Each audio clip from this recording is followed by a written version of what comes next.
विनम्रता से कहना चाहता हूं कि छोटा छोटा सेक्टर,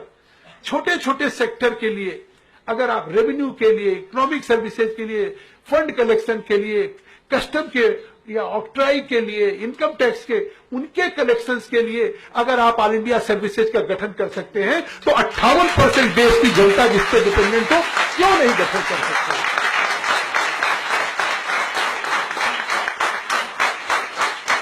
और हम लोग साथ हैं, हम बहस कर सकते हैं, हम किसी भी, ये ब्यूरोक्रेटिक चाल है, यकीन कर लीजिए वो देश के साइंटिस्ट को नहीं चाहते हैं कि वो जो उनको ऑल इंडिया इस तरह की सर्विसेज मिले, क्योंकि आज वो पूरी, अन्यथा मत लीजिए आप भी आईपीएस सर्विसेज से सत्यपाल जी रहे, क्योंकि देखिए जिस तरीके से आज है जिले में क्या है, आज भी वही साइंटिस्ट एमएससी करके 4 फर्स्ट क्लास करके डिस्ट्रिक्ट एग्रीकल्चर अफसर है।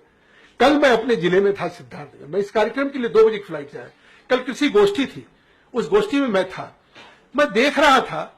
कि लगता था जैसे कलेक्टर कोई अल्लाह मियां हो और डिस्ट्रिक्ट एग्रीकल्चर अफसर कोई बहुत छोटा सा सुबार्डिनेट हो। यूरिया की बात उठी, यूरिया की क्राइसिस है, आज एग्रीकल्चर अफसर, डिप्टी डायरेक्टर एग्रीकल्चर का पूरा कंट्रीब्यूशन कलेक्टर ऐसे दौड़ाता कि इस दुकान पे छापा मारो, इस दुकान पे छापा मारो और यूरिया दिलवाओ। मैं कहता हूं कि आज अगर ऑल इंडिया एग्रीकल्चर सर्विसेज हो जाएगी तो वो केवल यूरिया की दुकान पे छापा नहीं मारेंगे, देश के किसानों के खेत पे जाकर के उनके उत्पादन को बढ़ाने का काम करेंगे, आपके देश के कंट्रीब्यूशन को बढ़ाने का काम करेंगे।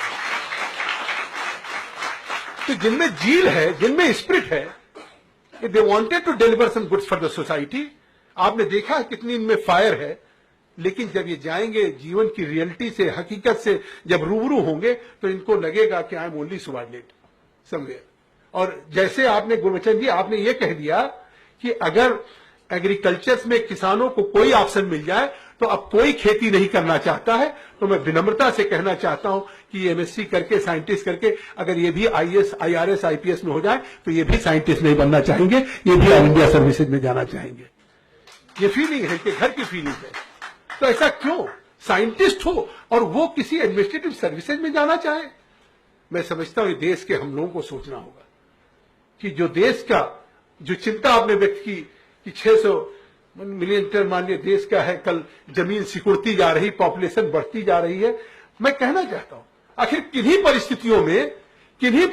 में देश का बजट हर साल प्रस्तुत होता है। अगर देश में एक अंग्रेजों ने परंपरा की, मानिए रेल का बजट अलग प्रस्तुत होता है, आप इतिहास पुरुष हो जाएंगे, युग पुरुष हो जाएंगे, प्रधानमंत्री जी से कहिए कि एग्रीकल्चर का भी बजट अलग से प्रस्तुत होना चाहिए, जिससे कि जिस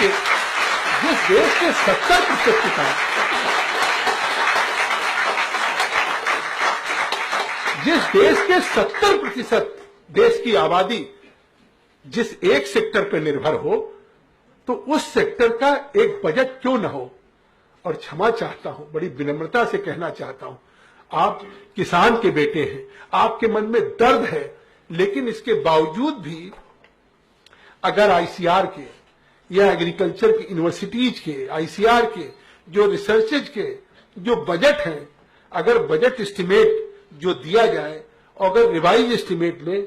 हम इस समय अगर 30% कटौती कर रहे हैं तो निश्चित तौर से सोच के साथ हम न्याय नहीं करने जा रहे हैं, ये मैं आपसे कहना चाहता हूं। क्योंकि आज देखिए जो 13-14 का था बजट,